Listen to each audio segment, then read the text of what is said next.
He yanked the baby out of my arms like I'd stolen fire, she wailed, like the walls were shaking. And I said the one thing I wasn't hired to say. Give her back to me. He stared the kind of stare rich men use to end conversations, but he handed her over like surrender. And 20 seconds later, little Poppy curled into my shirt and slept like a heartbeat finally found a home.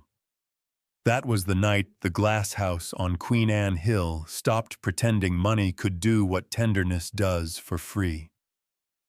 My name is Zuri Daniels. I was hired to clean fold, keep quiet, you know the drill. And I told myself I was there for the baby, not the billionaire with the jaw carved by lawyers, but houses tell on people, and that one hummed with power and loneliness at the same time. Next morning, Mrs. Leung slid a mug across the counter side eye and mercy in one move. Be careful, she said.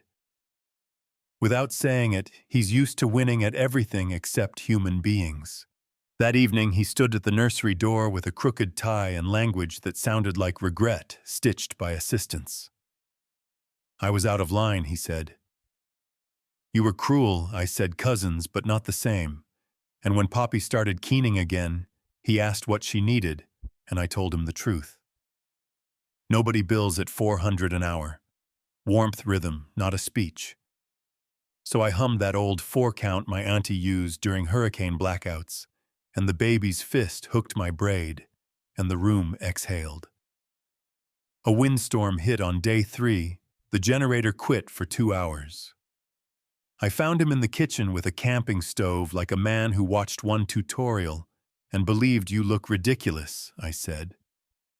I'm aware, he grinned. We boiled water, and in the hush of a rich house forced to be ordinary. We had the first honest conversation. She cried less today, he said. Because you stopped holding her like a liability, I said, and something in his shoulders finally dropped. That's when he brought me into the museum clean study with the floor-to-ceiling glass and the app on the wall, Harbor, a platform for single parents. He said resources, legal aid, micro-grants, but it doesn't feel human. My team is great at math. You think I can fix human, I asked. I think you've survived it, he answered. I laid out simple things that cost nothing and change everything. Anonymous posts, because shame is louder than hunger. A one-tap panic option, because no parent in crisis has paragraphs left. Voice notes, because at 2 a.m. crying is easier than typing. He took notes like a student and looked up when I spoke, and that's rarer than diamonds. Poppy started sleeping in my arms, then sometimes in his, once he learned the rhythm. That isn't on Spotify, just that steady. I won't drop you, he began knocking before he entered the nursery. Ate breakfast at the table again, burned an omelet twice, and laughed with his mouth open, like a man surprised he still had one. The house thawed 1 degree a day, you know what I mean? And then the outside world noticed. Cameras across the street, gossip blogs acting like the word billionaire automatically marries the word nanny. While inside the building, a different problem put on cologne and said my name like it was a toy. Caden Voss, acquisitions, slick pocket hands, unearned confidence. You already know the type, nice instincts. He told me the way some men say it when they can't make their mouth form the word intelligence for women like me. Instincts save companies. When strategy forgets people. I smiled. He didn't like that. A venture group in Austin called. They wanted the human story, not a spreadsheet. Everett asked if I'd come talk about parent reality private jets make my stomach behave, but I kept seeing Poppy's hand wrapped in my braid and said, fine, let's make this count.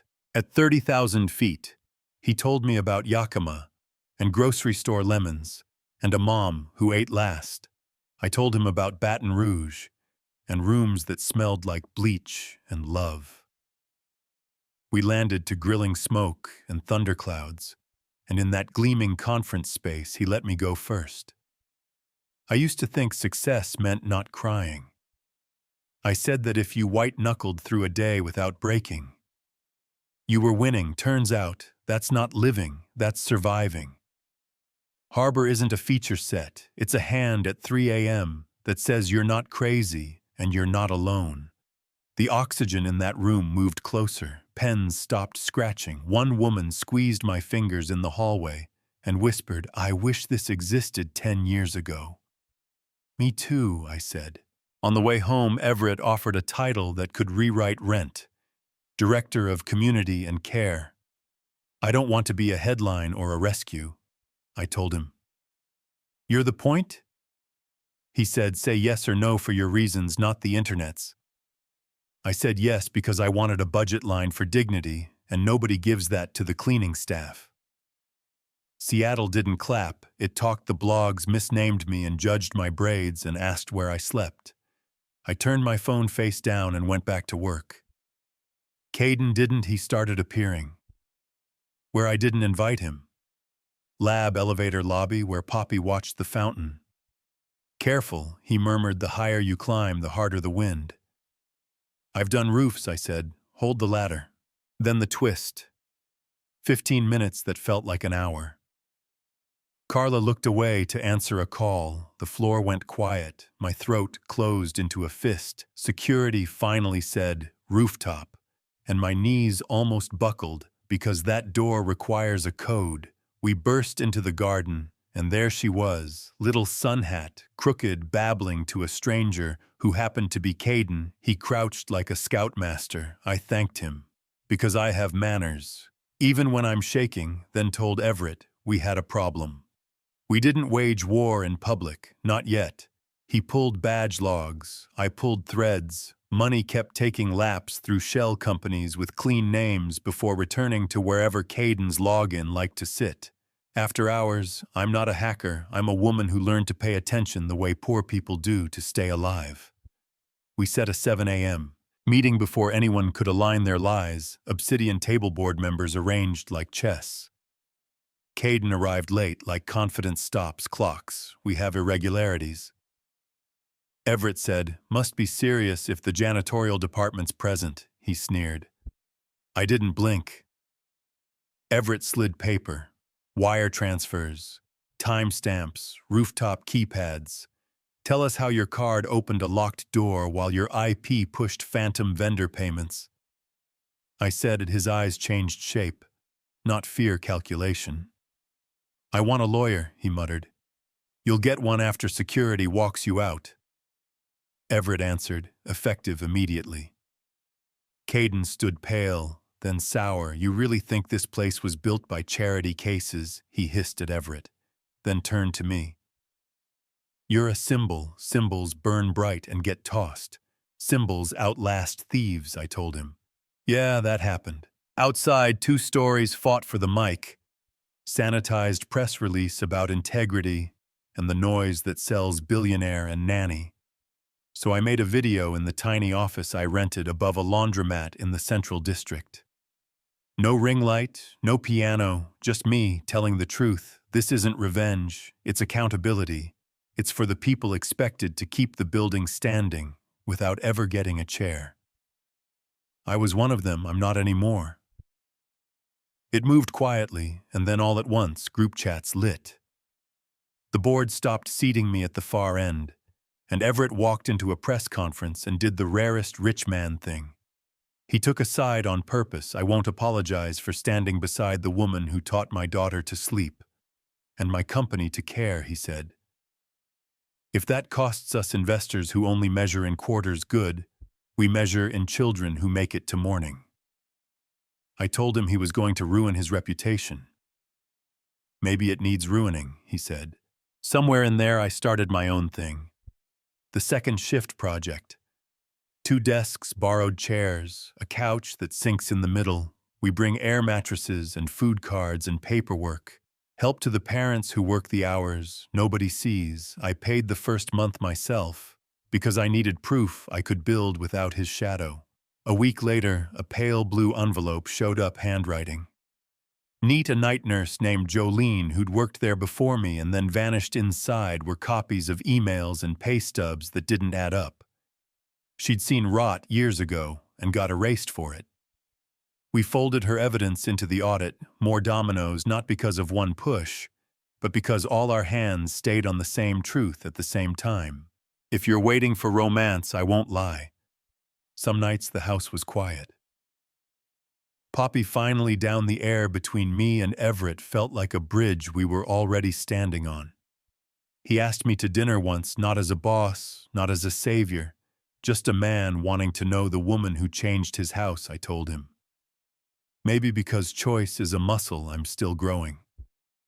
We finally went to a place with low lights and bread pudding like my Aunt Maid. We talked like people who'd decided honesty was the only fancy they could afford. He asked later if I'd stay. Not as staff, as whatever happens when you choose the same team more than once. I told him you don't build a home with a thank you, and a promise you build it with calendars and shared passwords and a plan for who gets up when the kid throws up at 2 a.m.